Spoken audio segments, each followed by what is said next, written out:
করতে হবে না? এই শিশিরে ভিজে আমরা যদি সবাই অসুস্থ হয়ে যাই তাহলে লড়াই করবে কে?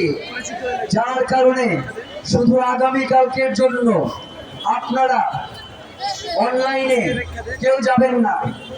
আজকে আমাদের প্রোগ্রাম শেষ হয় না, বক্তব্যের পরে আমার প্রোগ্রাম শেষ হবে না, প্রোগ্রাম চলবে। অনলাইনে আগামীকালকের জন্য শুধু আপনারা স্যালুটিং আওয়ার কালচারাল হিরো এই শিরোনামের ডকুমেন্টারি, বক্তব্য, গান যা কিছু রয়েছে আজাদির জন্য, শহীদ ওসমান হাদির জন্য, সেগুলো আপনারা জনতার কাছে দেশে বিদেশে পৌঁছে দিবেন। পারবেন না?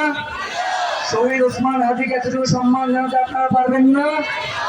আমরা দেখেছি ইতিপূর্বে আমরা যে 2 দিন অনলাইনে প্রোগ্রাম দেখেছিলাম, আমরা দেখেছি যে পুরো সোশ্যাল মিডিয়াতে ওসমান হাদির বাইরে আর কেউ নাই। এবং আগামীকালকেও আমরা দেখতে চাই যে পুরো সোশ্যাল মিডিয়া থাকবে ওসমান হাদির জন্য, পুরো মেইন স্ট্রিম মিডিয়া থাকবে ওসমান হাদির জন্য। আমরা আপনাদের সহযোগিতা চাই। এখন আপনাদের সামনে সংক্ষিপ্ত কথা বলার জন্য অনুরোধ করছি ইনকিলাব মঞ্চ ঢাকা বিশ্ববিদ্যালয়ের আহ্বায়ক ফাতিমা তাসলিম জোয়াকে।